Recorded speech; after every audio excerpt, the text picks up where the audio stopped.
In this video, I will show you how to create avatar in Instagram. So let's get started.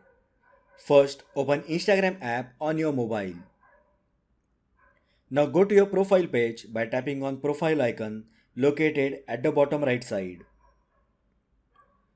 Now tap on three horizontal lines located at the top right side.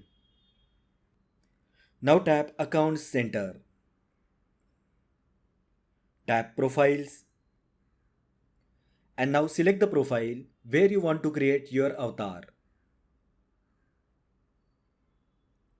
Now tap on Avatar. Now here you need to choose the skin tone for your avatar. So let's select one. Tap Next.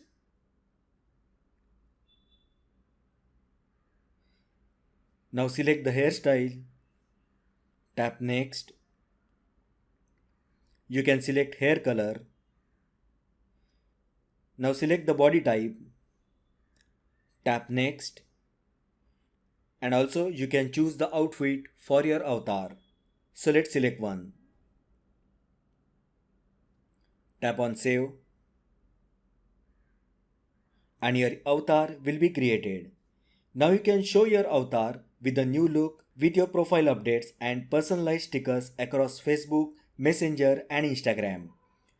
Avatars are public and may be shared or interacted with by friends. So that is how you can create avatar in Instagram. If you find the video helpful, then like the video, share with your friends and subscribe to my channel. Thanks for watching and I will see you in the next video.